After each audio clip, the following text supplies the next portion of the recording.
Buongiorno, everybody, and welcome to the Wing and F1 podcast for the Italian Grand Prix of 2022. I'm Freddie. I'm joined by Adam and Nigel for a trio of us to look back at the Monza race this year. It was a race, I think, from my side. Won by Max Verstappen, because what is a race that isn't won by Max Verstappen in 2022? It's not been recent. It's his fifth win on the trot. It's his 11th win of the season. And even though he started in seventh, which he's making a thing of doing, starting out of position, arguably starting out of position for Max now is starting in pole, on pole position or on the front row or in a valid position to win a race. And yeah, Red Bull executed it really well and won the race. Nigel, what do you think about Max Verstappen's win of the Italian Grand Prix? I mean, it was pretty good, wasn't it? I mean, it's, again, he was starting seventh and he's favourite before the race, which is just not normal at all. But it's becoming normal because he's done it in Hungary, he's done it in Belgium, now he's done it in Monza. I think the start was key as well, overtaking those cars quickly. I think he was up to second on lap 4 or 5 when he overtook Russell. 3, 4, 5, 4. There we go. Yeah, he's just too good. But the combination of the Red Bull with Verstappen, it was too good, and there wasn't too much Ferrari could do, I don't think. So yeah, it's kind of what we expected, I think. Adam, do you concur? I concur. What film is that from? Catch Me If You Can, I think. And Avengers Infinity War. It may have been a play. It may have been a homage to that, but that's probably more interesting than the race, to be honest. Yeah, I kind of everything Nigel said. He's starting out as the top 5, and he's still favourite. It kind of just feels like they're doing it for an extra challenge now. Is how far down the grid per race can do and still come back. So yeah, it's not too much to add to Nigel. Just that it felt, even from the start, it felt pretty inevitably.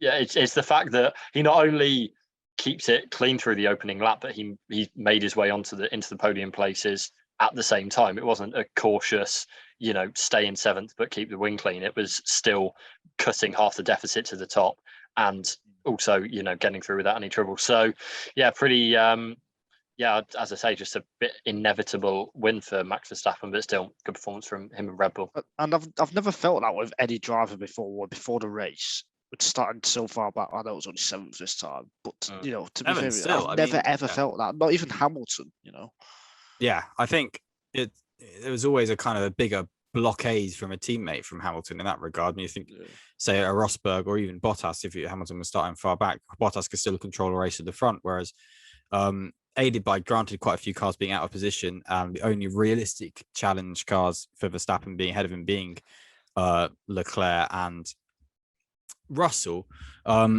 He obviously didn't need to not be caught in a DRS train because they were tricky, and Ricciardo for most of the race was able to hold his nerve and keep a pretty decent train behind him. So Verstappen, I think it's testament to a lot of the races where he's been coming through the pack. He's been really impressive with the way he's just dealt with it and got through it, and not, just being cool, calm, and collected with the way he's come through the field. And I think the one that stands out most is Hungary, but I mean, you can see that so well in Monza as well. Would you agree with that? Absolutely. I mean, and he doesn't make any mistakes either. I mean, he doesn't have any bad weekends. He's just like a machine. I mean, obviously he isn't, but like, to not be outpaced. I mean, I find it difficult to describe. I mean, we talked about this before, I think a few weeks ago, about to operate at such a high level every single weekend with so many factors in F1. There's 1,000 factors every single weekend, and it just all comes together every single time. It is ridiculously good. It's like he's been trained from birth to do it. Yeah, well, yeah. Let's not talk about that. Yeah, I think it's exactly right there, Nigel. What you're saying about it, just all going perfectly, but they don't allow it to not go perfectly. And I think that's what really stands out about Red Bull and Verstappen for the majority of this year, ever since pretty much race 5. So that's just, you've got to look at that and be impressed. I think, we've been guilty quite a lot of this season of forgetting to talk about the winner because there's always been more pressing rant, namely Ferrari. But I think it's we definitely need to kind of throw into the ring just 11 wins at round whatever it is, 15. Yeah, that's brilliant. And he could be on for wrapping up the title in Singapore. Yeah. If all goes to plan, that's a permutation. I mean, it probably won't happen, but it's a possibility that this title could be wrapped up then. I think even a few months ago, not even a few months ago, like the French Grand Prix, we were all thinking, oh, is this the turning point in the championship? But there were still options around that. It was the turning point in the championship, but just not the way we expected. Yeah, just not the turning point we expect, not the corner we expected to turn down. To butcher some metaphors, but I think it's hard to come up with more. We had this issue with Hamilton in 2020 and things, and both Verstappen and Hamilton last year to come up with more superlatives, to be honest, to describe him and Red Bull this year. I mean, at the moment, it's if the cars are about. If he's starting wherever he's starting on the grid, if Red Bull have a significantly faster car, he wins. If they start about the same, he wins. And even if there's a slight gap to Ferrari, then they have significantly better strategy, so he wins anyway. It's like Ferrari have to have, or any team has to have such a significantly better car than the Red Bull right now to even be in with a shot, which is kind of why it's becoming a kind of coronation of Max Verstappen, really. I think that's what makes it so impressive for me. This year, I think Red Bull have only had a genuinely dominant car 3 or 4 times, maybe at most. Like Monza, it wasn't dominant to me. In the race, it maybe had a slightly better race pace, but qualifying, which is 40%, 30% of the race weekend, you could argue Red Bull probably weren't quite fastest. Yes, they may have set the car up for the race and that kind of thing, but he's still doing it when he's not got a dominant car, not like Mercedes in 2014, 2015, 2016. Yeah, exactly. He's doing it in a car that wasn't quick enough for pole position at a track that we have been pretty much earmarking as a track that suits all the hallmarks of this Red Bull. We should also talk about Ferrari. Obviously, Charles Leclerc, like we just said, got pole position. And Carlos Sainz was out of position, starting from the back of the grid. Ferrari obviously were leading this race at the start, and we're going to be in the fight. Well, naturally in the fight for the win.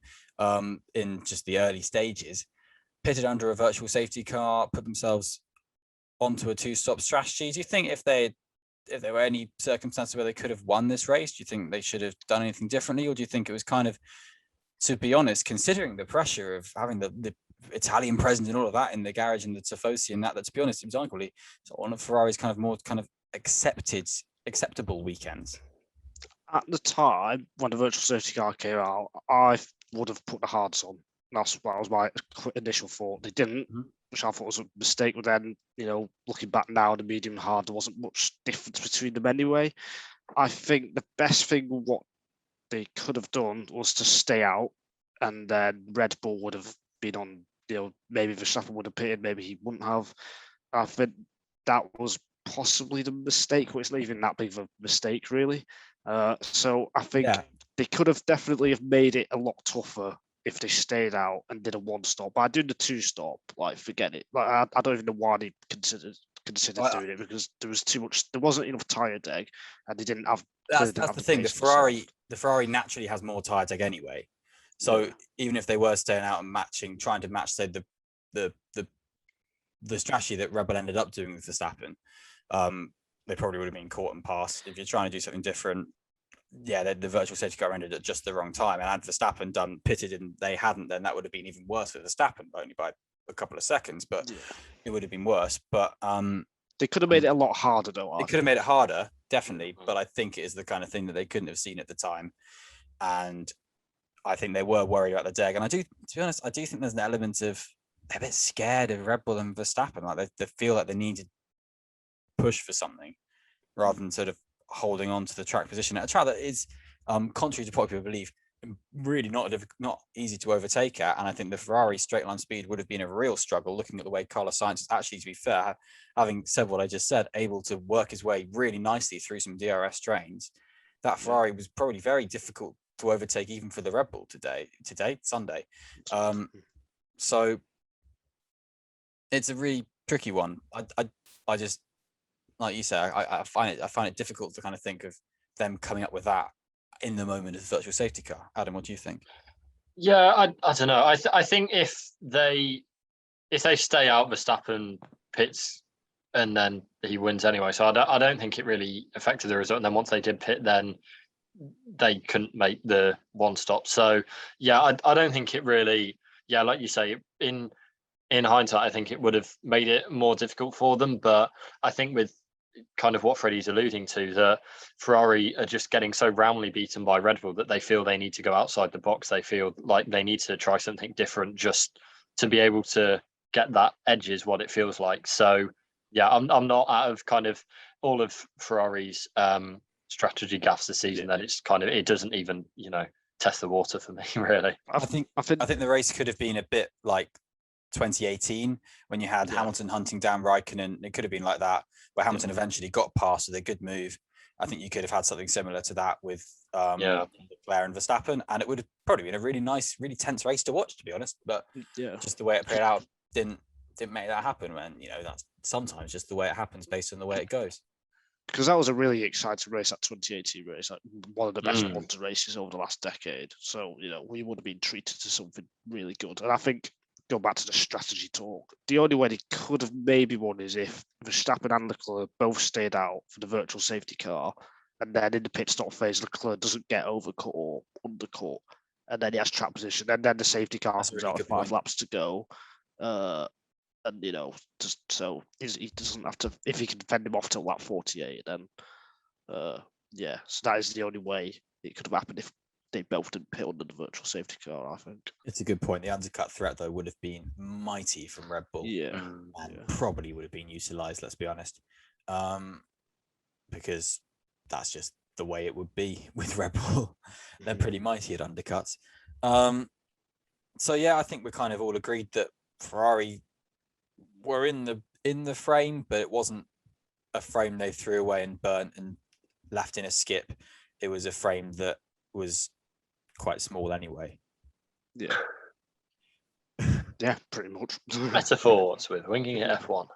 Yeah, or you just say random words and hope it kind of adds up to the scenario. There was an element, though, that Ferrari could have won the race, and that was the late race safety car that came with 8 laps to go after Daniel Ricciardo's car conked out the side of the road, wasn't able to be put into neutral so that it could be easily removed. So it became a kind of tricky situation for the end of the race. For the marshals, they had to get a snatch down from a very far away tractor. And then there was a lot of confusion with where the safety car came out and where the drivers were and so on, which is, to be honest, understandable based on how long Monza is as a geographical track, and the fact that where those cars were when the safety car was deployed, because the regulation doesn't say wait till the leader comes around where the safety car comes out, but they probably could have done that a bit better. But to the regulation, you need to bunch up the pack, and where the pack is, because that's the point of a safety car. It's not to just the leader, but just to explain that why it took so long was because when it was called, Verstappen was at like turn 3, so in the first sector basically. So then he's basically got almost a lap to catch, and then he pits. So then he's got to do that again. So that's another lap gone, and they've got a delta time as well. So they can't go flat out and catch it. They've got to keep to the delta. So that's why it took so long, basically. And then they picked up the wrong car, so that was a factor as well. So all that combined is why it took so long, and there was no restart. Yeah, and that all then means that it takes longer for the procedures to get put in place to clear the car, which is absolutely fine for the safety of marshals and drivers and so on. It was correctly run to the regulation, ending behind the safety car. Unlike other races, which I think should be heavily winked at. Has anyone mentioned that over the weekend? I've not seen too much of it. It's been heavily mentioned. No, it was a joke because it has been mentioned everywhere. Oh, right. Oh, your These two. sarcastic tone These is two. too close to your normal voice. Too long training in America getting with sarcasm. Anyway, genuinely thought that was a question. I did as well. See, that just thinks that we think that you're stupid, Adam. No, I genuinely thought he just hadn't been paying attention to some articles, which is fair enough. You've got a low IQ. But yes, anyway, there was very obvious reaction at the track from fans to the race final lap being behind the safety car, final few laps being behind the safety car, which is fair enough from how when you consider how expensive tickets are these days for Formula One, these days, every day, but particularly 2022, they're mighty expensive. So should there be kind of some regulations now that sort of there's such a big impact on sort of value of Formula One? If you're getting 53 laps and the final 8 are behind the safety car, should there be some kind of regulation where races have to end under green, be that extra time, be that a kind of pause, not a full red flag, but a sort of mediated red flag where drivers stay in the cars and stuff like that, just so that realistically, as we understand as a product, fans are respected in the regulations. No, absolutely not. I think like this is consistency. This is the problem that everyone had last year, and it's not live sport. I get it's expensive, but live sport, it's not your God-given right to see an exciting end, or it's not.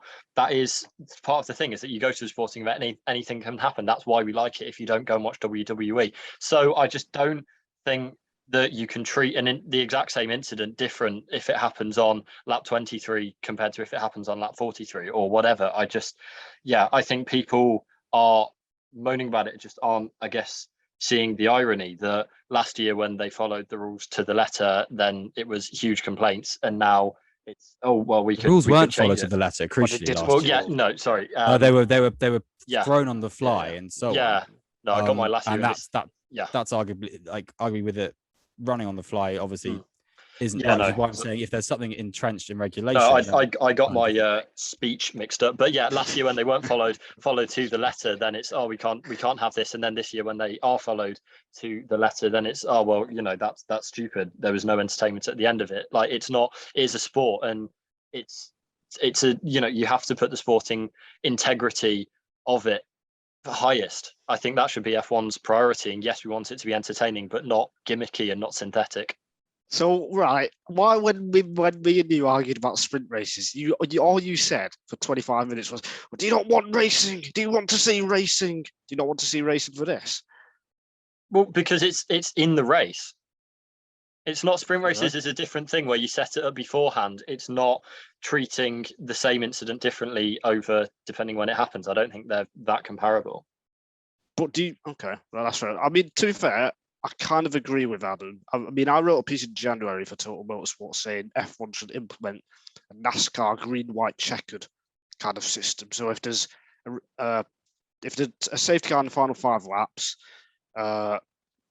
just keep going round until there's 2 laps to go, and then like even if it's not being cleared, you keep going round, and hopefully they should have enough fuel because they're saving fuel anyway. And then you have a 2-lap sprint, and the teams will know that. They'll know that's coming. So then strategically, they can think about should they pit, should they not. Like they will know there's guaranteed to be 2 laps at the end. Whereas a red flag, you can very simply just force by regulation 3 or 4 extra kilograms of fuel that can be used in that kind of regard. That's used, can just ballast essentially. That can be always kept. But since writing that piece in January and after the events of this weekend, I am leaning more towards Adam because, I mean, off the top of my head, Bahrain 2019, Bahrain 2020, they finished on the safety car, and there was none of this reaction. It was just fans took it as it was. I can't help but feel, this is my opinion. I don't think that comes into it. Like pitching generations against generations. Like I think people want to see like the drama though, because there was an opinion 2 years ago, after Bahrain 2020, where that race was way overshadowed by Grosjean's crash, and that's a difficult one. I'm sure the reaction was say like Bahrain 2019 or China 2015.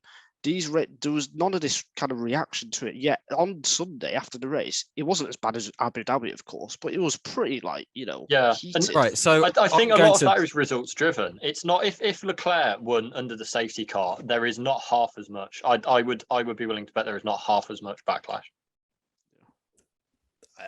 Who knows? That's my opinion as well. That's my opinion. I personally, right, I've normally been quite a stickler on these kind of things as well. And I think, running it to the letter, I wouldn't mind a kind of end of the race kind of thing.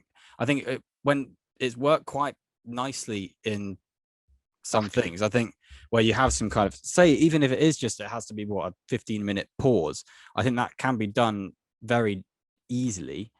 And I think if you're paying north of £500 for the worst seat, personally, I think we can say about what sport is and that kind of thing, and the fact that, you're paying that and it could be boring. But I think if it's going to be like that, I think that should realistically be considered. I do think value for money should realistically be considered nowadays. Nowadays, every day. And I don't know, it's kind of like, because I agree with you in the sense of regulations and that kind of thing, and the fact that, the safety being the primary factor and all of that. But I think finishing under green can be a very good factor as well. And I don't think we should make it like a NASCAR race where you're always stopping and that kind of thing for every caution. I think it's fair enough that it's not a red flag worthy incident and things, and as well as that. But I do think, just for some kind of, not necessarily like impurity of it, but for a nice kind of just clean end and a bit of excitement, a bit of fun. It doesn't have to be a grid start or anything. It could be a rolling start and that kind of thing. Yeah, that was my idea with what I said before. Yeah, I think a rolling start, 2 laps guaranteed, allows the teams to pit or not pit. Go for it. Yeah, and I'm personally, I'm all right with that. I think, like, even if you can say, Nigel, you can point to all those races you've said where races finish under safety car. But personally, when I've watched them, I've always wanted the race to finish under the race, and the safety car, when everyone sees a safety car, they think, that's good. It's going to close up the race and change the nature of it. I'd rather have that a bit at the end. It'd be a bit more fun on the basis of it. I think, Abu Dhabi has scarred everyone running Formula One, and they're terrified of doing anything wrong. So make some rules that make it all kind of good, and you can run those to the letter, not saying only let a certain number of lap cars pass. It's got to be fair and rightly done in that regard. But you can probably pretty simply put in some regulations where it finishes under green. They've got to implement it start next year. Make a rule and then end off, because apparently, Christian Horner told to Wolf, they spoke that they have had these discussions. Yeah, they were a bit Seidel alluded to it as well, but he wouldn't elaborate on why. Basically, why no compromise was, why no rule was come up with. He basically said it's more complicated than just throwing a red, which is fair enough, but he wouldn't say why it was more complicated than that to some journalists. The race has reported this. Scott Mitchell Mann has reported this. I don't get, the rules don't seem unclear. Like, to me, I've not seen those reports, but it's they no, not the rules are unclear. That the potential rules to come up with, they were saying, were unclear, but they don't seem unclear as well. It seems to me they made the rules and stuck to it, but I think just in a wider sense, it's you know, if you have this happening on lap, as I say, you can have it happening earlier in the race, and it could disadvantage you and disadvantage a rival, and then the exact same thing can happen at the end, and it's a different set of circumstances when it's the exact same issue. That doesn't sit well with me, and I think this is what I certainly said, and I think we all kind of alluded to at the end of Abu Dhabi, was that the sport should be above kind of forcing entertainment, and I still stand by that, and this just feels a bit kind of too far going towards that. I will say, I've got obviously strong opinions on lots of things in sport and the world and that kind of thing, but I wouldn't mind if they did Freddie's idea, but equally I wouldn't mind if they do what they did on Sunday, and like don't have a restart. But they've got to be consistent from now on. That's the key, because I think it is, it's now in the air. So from next year, they've got to be, we either have these restarts, or we, if we're not able to restart, then so be it. if this happens, if they do that and put something in that they do have a restart, there will come a time where someone that will decide a race or even more, and there will be a lot of backlash against that, just like there was now. Well, I think fans will never be satisfied. We're seeing it with yeah, VAR you can football say now. that fans will never be satisfied. They always find something to moan about, and that's it's just so frustrating. But I think if fans are never satisfied, at least if the FIA and F1 have a position where they can say, okay, but we tried to give it in the best, most satisfactory way possible from that kind of side, then that's a leg to stand on. And you can have it like Nigel says, like an added time. They'll say it's a maximum of 3 laps, like they have in British touring cars, or it can be maybe even you do something that builds up throughout the race, like in Formula E, which has worked quite well this year. I mean, granted, that's a different thing in terms of energy and the way that's run, but proper championships that have mechanisms for this, and like the green and white checker, have passed it off pretty successfully. It's been pretty popular. And, I think entertainment should be a close second in the way these kind of things are discussed. Not first. All I'm saying, don't come across when this pisses off a load of people next season. When there's the next Italian things are allowed Grand Prix, to piss off. It's pissing off people now. When it's pissing off Adam. led the whole of the next Italian Adam's Grand gone Prix, purple. and then they throw a red at the end of Verstappen overtakes him on the last lap. Don't come crying to me, because people will be crying. Verstappen would have won anyway, even if they did restart, I think. So, yeah. But what if he doesn't? It's just. I'm just saying on Sunday he would have won. But then again, that comes to a different thing about the risks you take of being in a race. And to be honest, like a live racetrack is always going to be a place where these kind of things can happen. And I think, it's the same argument with red flags in qualifying. Personally, obviously, there's so much more that can be said on that topic, and a wider thing about the whole just involvement of safety cars and stoppages in Formula One, no matter when they are in the race. But that's for another time, and maybe one of our mid-race podcasts that they're going to be a few of in the coming weeks, just due to the nature of the calendar at this period in the season, which is absolutely fine. I think we're due a bit of a break after a bit of F1 fatigue, you could say, from the triple header. I think you could probably say, this is just me rambling now, but the numbers for Spa are probably a bit better for the numbers for Monza. But anyway, moving on to one of the major stories of this weekend, and that is the health of Alex Albon and the debut in Formula One of Nyck de Vries.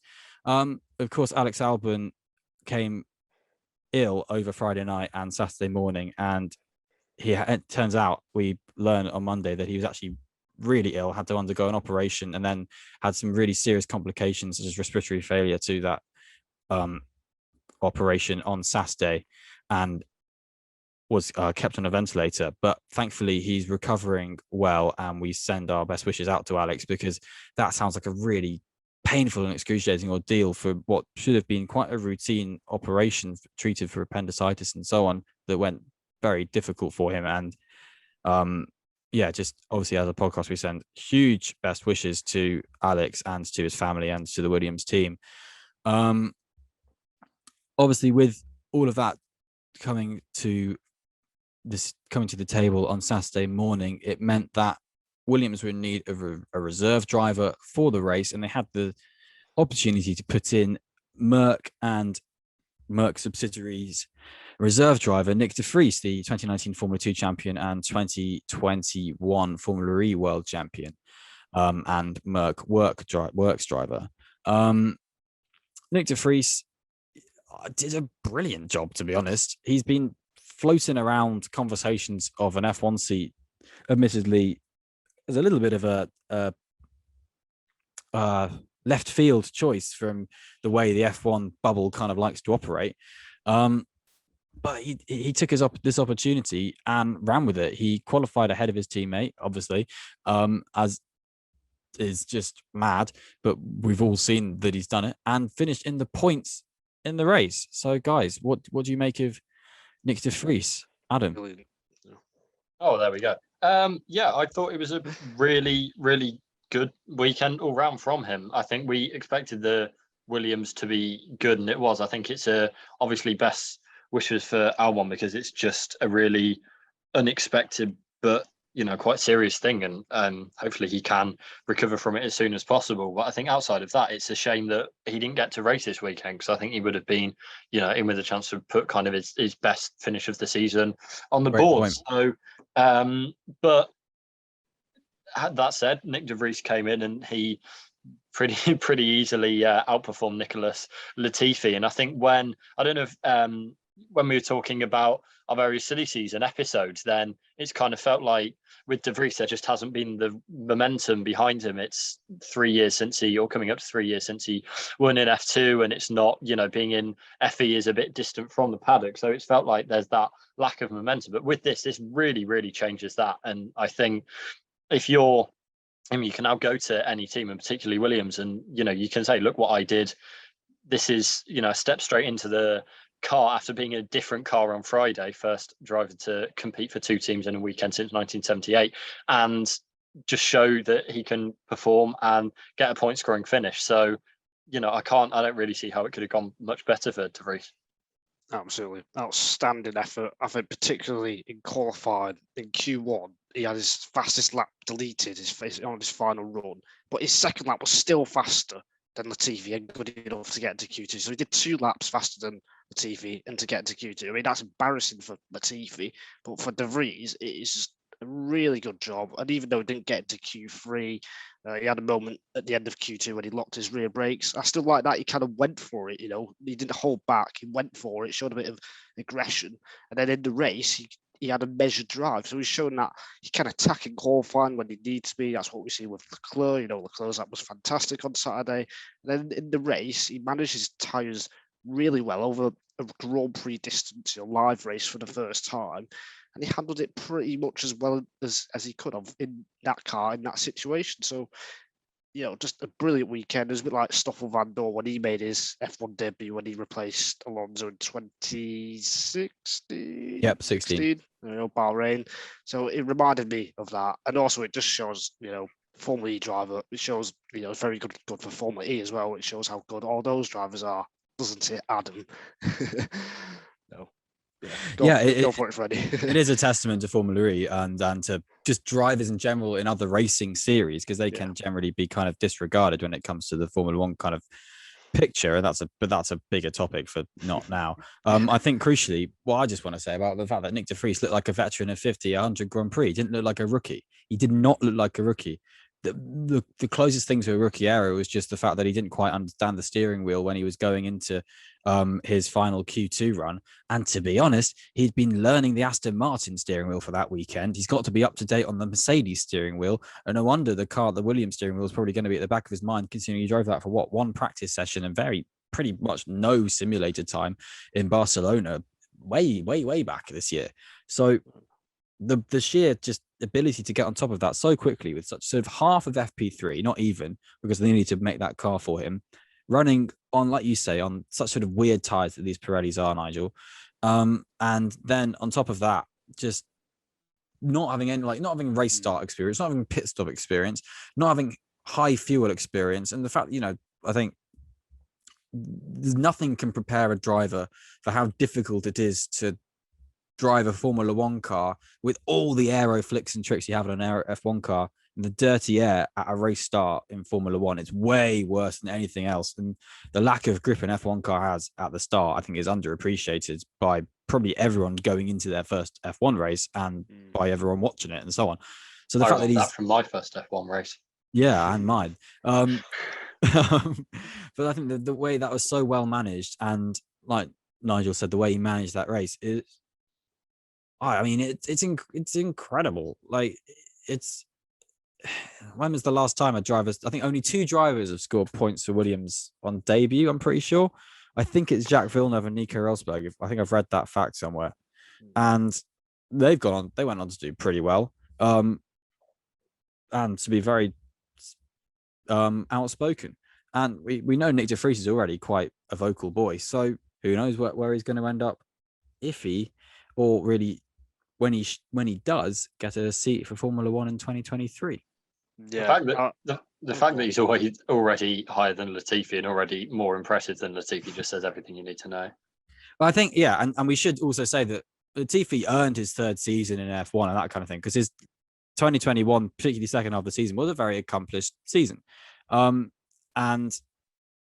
Latifi was, he did earn that, but this year he has been lacking, but he's also not he's not shown himself up at some occasions. Like sometimes he's shown considerable pace this year. So that, he's not an appalling slouch. He has got capability. So you can measure that as like, if we're talking about beating Latifi like it's the easiest thing in the world, then we shouldn't be praising Nyck de Vries, but we should be, because he did beat him, and that's very impressive.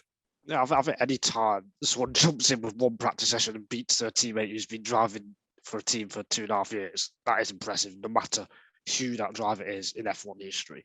It is difficult to see where de Vries can go next year, only Alpine maybe, or Williams. Or Williams, obviously. I think Williams have been quite open that they would be very happy to have de Vries actually after that weekend. Yeah, right. So I mean, I would snap him right up. But yeah, I don't think it will happen personally. But yeah, it will be really nice to see, I think. Why don't you think it will happen? I think someone else will get that seat. I think Schumacher or Latifi will be in that seat. But do you think because of something to do from Williams, or do you think just because de Vries doesn't want to go there? Or why? Of course, the reason I want to go there, I think. But why do you think they would sign someone else after that performance? Financial aspect, marketing aspects, that kind of thing. I don't know. Personally, I think the marketing aspect, looking at the reaction to this weekend, kind of shows that would be a successful pick, don't you think? I think there's a lot. There's many more factors that goes into signing a driver. I just don't see it as a fit. I don't know. I kind of think. I think you look back into the signing of George Russell in that, and he didn't bring much with him. But I mean, there was a bit of he's mega, we'll have him, and then that worked. And I think realistically, I think like you say, yes, there are more stuff that goes into this, but I think there should be a little bit more of he's performed really well, we'll have him, to be honest. That was George Russell alongside Kubica and Latifi, who both brought more to the table as well.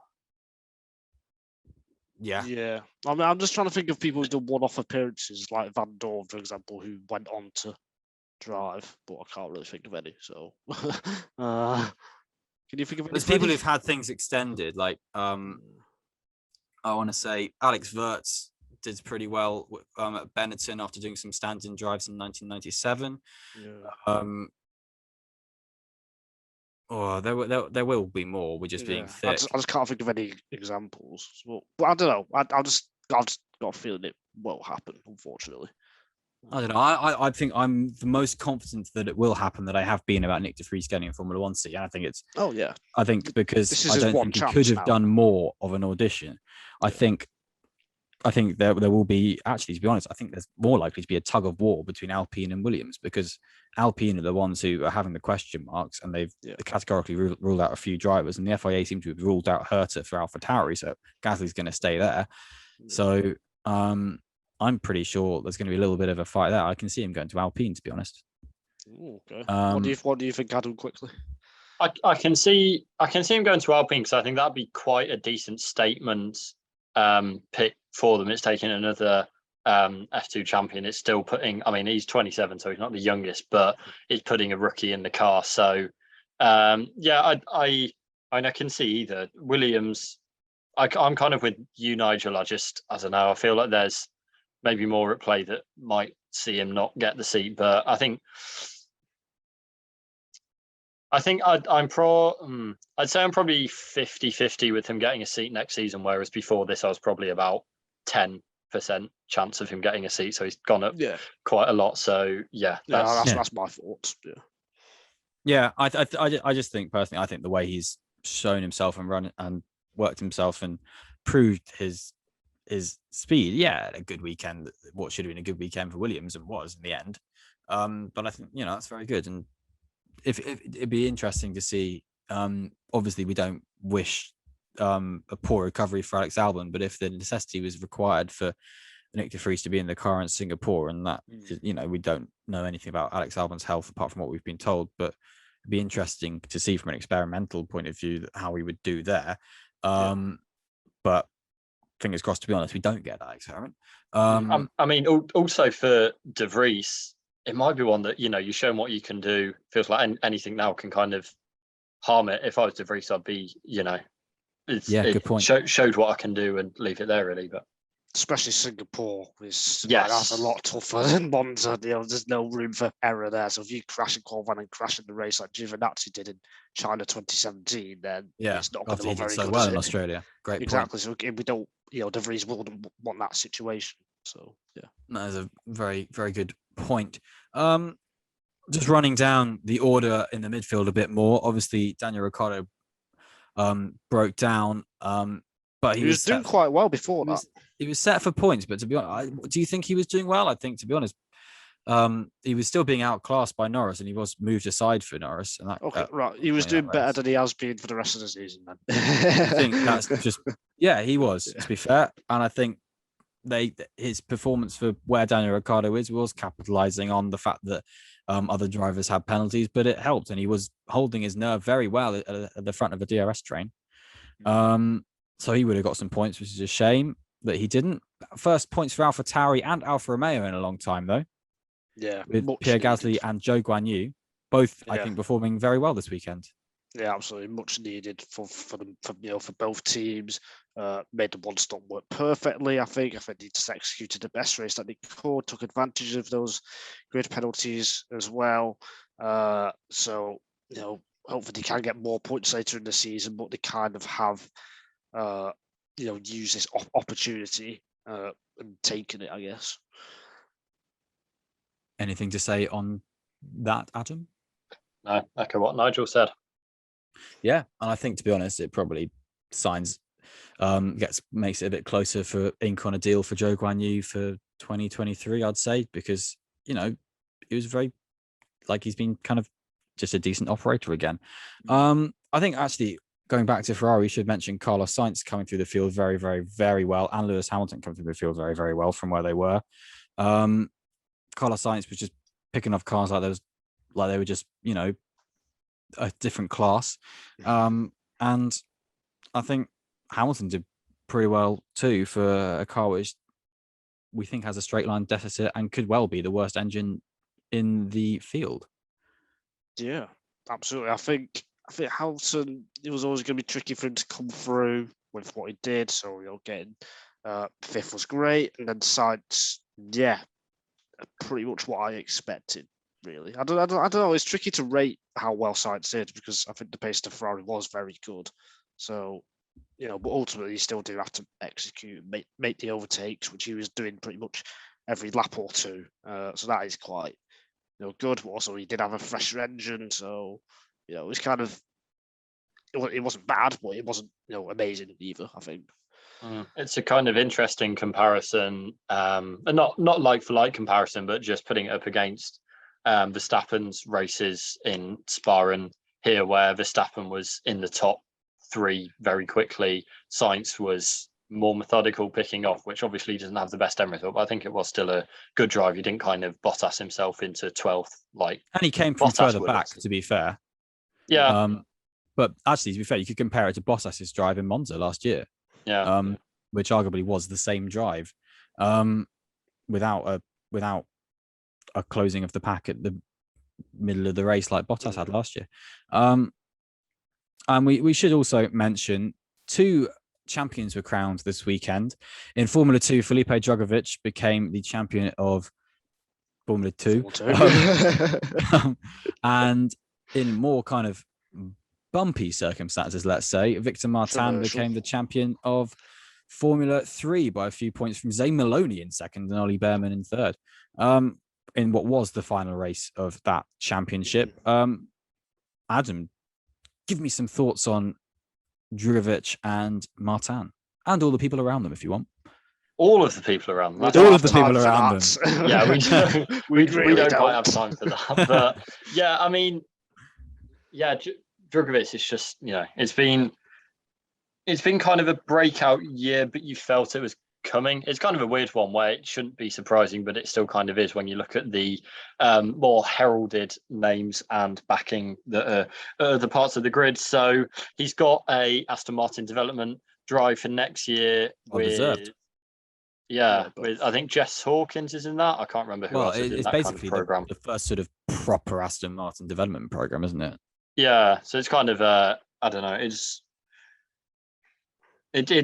hard to measure that in terms of route to an F1 drive, but it's something. I kind of, to me, signals that there's not too much else out there for him, which is a shame because I think was it Nigel or Freddie predicted him to AlphaTauri? I still think that could happen if it doesn't happen. Yeah, it probably could still happen actually. Interesting, but I don't know. It kind of seems a step away from that, but yeah, we'll have to see on that. But yeah, I don't know. It's just the F2 driver should have a decent shot at making the F2 champion should have a decent shot at making the F1 grid, and that doesn't seem to be in place at the moment, so that's a shame. But yeah, maybe he'll do a reserve driver role in 4 years time, 3 years time, and then he'll have a 50-50 chance of getting into a Williams seat. Who knows? Monza. Well, yeah, but he could be world champion by then, so it's not all bad. Yeah, I mean, Formula E is a very welcoming paddock. Yeah. I think Drugovic, I think we mentioned last week, so go back and watch that. He's done it very impressively. I think he's shown all the aspects, had loads of pole positions, showed the race pace as well. Hasn't really made too many mistakes. I think the race that he did win the championship on Saturday in the reverse grid race, he got caught up in a little incident, but all of the support races were quite messy on the opening laps at the weekend. And I do rate this F2 grid. I think it is pretty. It's definitely not super weak. I think it is a pretty decent field. So to beat all those drivers like Till, Porsche, Lawson, etc., so comfortably, I think is a great job, and he definitely deserves to at least be discussed in an F1 seat. And Victor Martin, we all know that I rate him very highly as well, but you two don't. So well done for him to become champion, and I hope he can show more pace and talent in F2s, and then I can get you both on board. It's quite nice. Yeah, but what you say about Drugovic beating what is, he's made that field look worse than it is, and now the kind of conversation is, there's kind of a feeling that there's not as much talent in this F2 grid. But actually, to be fair, it's a good point that he's just beaten. Well, to be fair, I think we all consider some very, very good drivers on that grid, and he's beaten them very comfortably. People like you say, Lawson, Porsche, Sargent, Doohan, who have come in very quickly and been very much on the pace. But he's just been really maximised in a very impressive way, and that's how you win championships. And like you say, I think Victor Martin, he made probably heavier weather than he should have done with what his pace is. Because to be honest, he should have been a bit. I think that's my criticism of Martin. I don't think he's not a fast driver. I think it could have been a better championship season from him. But that's why I think the more impressive drivers are your Maloney's, your Behrmans, your Hadjars in FIA F3. Yeah, but that kind of weakness is easier to improve, I think. With he's so young as well. Oh yeah, definitely. All definitely. of them are so young. Yeah, but they're all he's had the least 5 years racing old. experience of all of them, I think. And an FIA championship will give him a weight off his shoulders if he goes into Formula 2, and particularly doing it in a non-Prema seat, actually, to be fair, which shouldn't be sniffed at because they are the dominators of Formula 3. I'll say that again, Freddie. The last 10 dominators. The last 10 F3 Autobots roll out, dominator. The last 10 F3/GP3 championships, apart from Norris, have been won by Prema, I think. And so this is the first one since Norris, whenever he did it. Yeah. Norris did FIA F3 Europe anyway. Yeah. That's a different thing. Just to jump in on F2 again. I'd forgotten how much of a pain it is, and it's good that the championship is wrapped up. That then you go on, and there's like a 2-month gap to Abu Dhabi, and it's like, it's got to finish at Abu Dhabi. Like that is such a pain in the arse. And we had this 2 years ago when it was going down to the Sakhir Grand Prix, and there were like 8 drivers in position to get the super license points that needed them or something crazy like that. And it's like, yeah, it's just I like that F3 finishes at the kind of end of the European leg, and that's that, and then we go off. Whereas F2 it is a drag. I know, yeah. Historically, they always have an F2 race or GP2 race at the WEC round at Bahrain, and they'd have rounds in Jerez and things like that. That would be a bit more standalone, really, or just supporting a different championship. And I don't see why they can't do that as well. I know obviously it's been a bit more brought into the F1 support bill, but it's still an FIA championship, and I think you can give it its own due and have a bit more of its own right if you do those kind of things and make the championship arguably a bit more reaching and a bit more kind of principle, because I think what we were talking about earlier about, like, say, a blanket rule set on FIA kind of things about Formula 1, like ending races and things like that. The Formula 2 and Formula 3 get heavily hamstrung by, if there's really any late race stoppage, it's not going to restart because they need to do the Pirelli hot laps for the Formula 1, and they need to have a driver's parade 3 hours before the race and all of that kind of stuff. So I think, there could be some elements in the future of having these gaps and having these flyaway times being used to give F2 and F3 a bit more time to shine, perhaps, on maybe their own build or something like that. Particularly as I feel like their popularity is growing and growing and growing, and there's a reason they're going to Albert Park from, is it next year? I don't know. Maybe if it is from next year, because the popularity is growing globally. So you can do a bit more with them in the future. And I think, to be honest, we might not be having that problem in the future. Obviously, COTA was going to host F3 last year, so there is an interest. So hopefully we don't have that issue so much as it goes on. Yeah, I mean, it is a joke. I think any motorsport series where there's massive gaps in the calendar. Something I've banged on about all my life since I was born. But no, I would love to hear 2-year-old Nigel banging on about I don't know, why is Formula 1 racing in China? It's just for money or something. That's probably what I would. It's just on a bog. There's nothing there. And now it's, we all want to go back to China. But anyway, there shouldn't be big gaps in any motorsport calendar. So that's my opinion on every single time, and that will never ever. But they change. shouldn't be too close together, like a triple header where there's so much happening. Yes. We're never happy. Why should we be happy? I'm happy. I'm never happy. Yeah, that's because you're watching Radacanu play. That's different. I'm not. Nigel is. But yeah, I don't know. It's. I had something lined up saying completely vanished. So that's that. And on that note, Really? we're going to completely vanish. Thank you very much for tuning in whatever way you did, be that on audio, be that on video, to this podcast. Obviously, if you've watched us on YouTube, you can check us out on audio. If you've listened to us on audio, you can check us out on YouTube. You can do both at the same time, like you're reading along with a children's book and an audiobook or something. Why not?